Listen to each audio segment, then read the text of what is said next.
Abantu ine kwejumbira mu kwehanditsa babana benda kurunda abebembezi babo aha rurengo rw'entebe y'okubanza. Operations z'akaruru ka LC1 chairpersons hamwe n'abakyara obukiiko bw'abakyara aha kyaro tutandikire nyemu abazoona kuregistaringa turi well prepared abaana tukaba traininga bakuza kuba nibahandiika omu buri kyaro. So far it is fair turn up timbi kandi twenjera kuteera omuranga ngu abantu mwejumbire egi exercise ahabw'okuba waaba otagyejumbiire tokuza kuteera akaruuru. Babazi Rebecca nagira ngu kuronda akaruuru nikwija kuba k'okutamburira omu maka bitari eby'enkungaana ngu kandi orikwenda kwesimba ashemereire kuba nahisa emyaka 18 n'obu yaakuba atiine ebitabo by'amaani nahikirizibwa kwetaba omu karuuru. Akaruuru aka campaigns niza kukorebwa konka campaigns ziine guidelines zaazo. Campaigns abantu nibacampaigninga door to door ninga okulinga rallies konka ebyokutambura na convoy nibatambura everywhere tibyikirizibwe.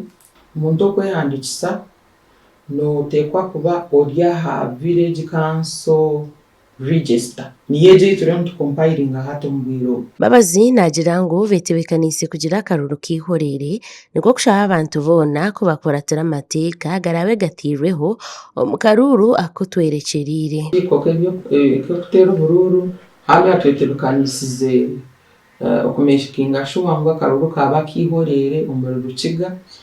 Abakuru ba security nka RDC omu district, DPC, ba DISO, we are in contact with them and they are aware of the program.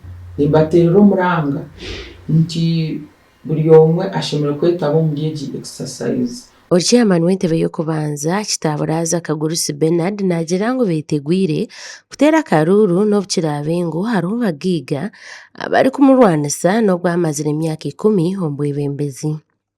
Ogwo nagira ngu n'omurimo gwa chairman kureeba ngu yashara kurungi emishango otiireho n'okurwanisa obushuma aha kyaro harikugira ngu akaruuru kiijire omu bwire burungi. Ogwa chairperson omuhango n'okutereeza abantu kugira ngu tibaza mu mihondano twasharaga emicango nka chairman na controllinga stage yona orakoreramu akavuyo kabaruga hazahare wa controllinga batasho kuguza muri bushuma esiro nyingi kwatirije akaruuru obwire kari kwijira mu bwire konka ahanyuma abantu bona bakayetumitwa obwire emyaka yabe emyaka batarera akaruka LC1 na LC2. Urikura akakiiko k'abakyara aha bwa Rukiga district Joseline Arinitwe nagira ngu obu nibwo bwire bwo kuronda abebembezi b'ebyaro arikugira ngu nk'abantu bashemereirwe munonga.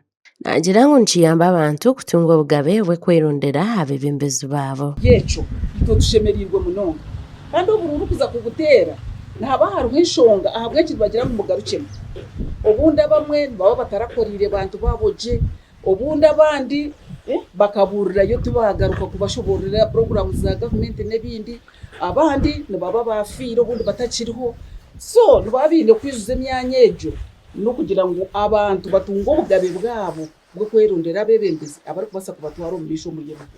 Joseline Arinitwe nagira ngu n'omurimo gwawe nk'omunya-Uganda kwejumbira omu karuuru ka mukuru w'entebe y'okubanza kandi ashabira abakyara kuhayanira entebe ez'okubanza ezibingi barikureeba nk'ez'abashaija. Nk'omunya-Uganda obu n'obujunanizibwa bwawe ogu n'omurimo gwawe abokuba nituba nitwenda ngu ekintu kitandikire aha LC1 aha waawe hariho orugyendo rw'okwenda kuteera ngu nduzahare munonga nahabwekyo muze kwejumbira omuri egu exercise egi eriho kugira ngu tuteere egyo oburuuru bw'abebembezi banyu abakazi kandi hamwe na abashaija.